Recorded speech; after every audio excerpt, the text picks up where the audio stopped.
I've noticed many people eagerly purchase a fountain pen, only to rush to sell it after writing just a few words. I used to do this frequently too. Reading reviews would build excessive expectations, but the actual writing experience often fell short, leading to disappointment. I don't do this anymore. First, I manage my expectations. Having handled many pens, I realized that even the best writers don't differ that drastically. Second, and more importantly, the nib is a precision minus manufactured component. Even minor deviations significantly impact the writing feel. Despite meticulous manufacturing, it's unavoidable that after factory tuning, these may stem from the metals, inherent memory causing subtle warping, or from temperature fluctuations and impacts during shipping. This situation is actually very common. Therefore, dismissing a potentially great pen immediately upon purchase, there's a high probability its nib isn't in its optimal state. Abnormal states include being stretchy, having an uncomfortably sharp or harsh feedback, skipping, being overly dry, exhibiting excessive ink flow, or producing high noises. I was never particularly drawn to the Lamy 2000, despite its strong online reputation.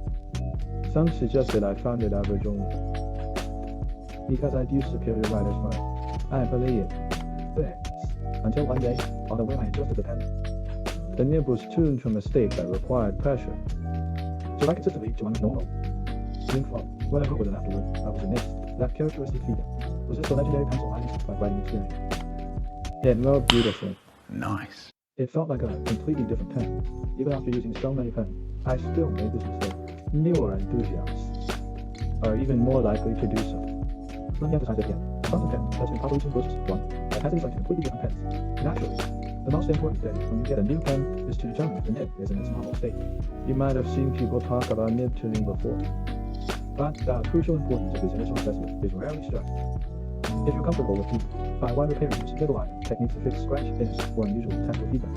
Use the feed adjustment method like TWS by owners often do to address skipping or excessive ink flow. However, the TWS and style method typically requires nib to be consistent. I avoid removing the nib for tuning. The risk is too high.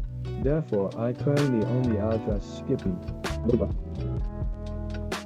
If I encounter excessive ink flow, I try changing inks. If you're not comfortable DIY minusing, get it tuned by an expert.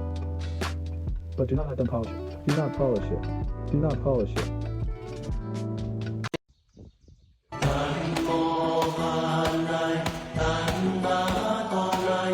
The goal is simply to restore the nib to its normal state. Once this is done, you'll discover most mainstream fountain pens are actually very good writers. Close this video. Go look at the pens in your case. Get them tuned, and then you'll come back to thank me. Now, some of you might be thinking, I already know about nib alignment, no need to tell me. But that's not the case. The nib, sometimes had even slight misalignment is often invisible to the naked eye. Sometimes even under a magnified glass. You might need a high minus powered microscope to spot it. Yet, even a minor misalignment can have a significant impact on the writing feel. Ink flow also plays a huge role in the writing experience. If the flow is too restricted, it feels like a dry Microsoft ballpoint pen. That's how my Lamy 2000 wrote before I adjusted. But if the flow is too wet, you lose line variation. It writes like a marker pen, completely defeating the purpose of a fountain pen. You'll share Michael minus the nib adjustment method in the comments for reference. Just a reminder, if you try this yourself, go slow. Don't overdo. Once you bend the nib too far, it's hard to fix.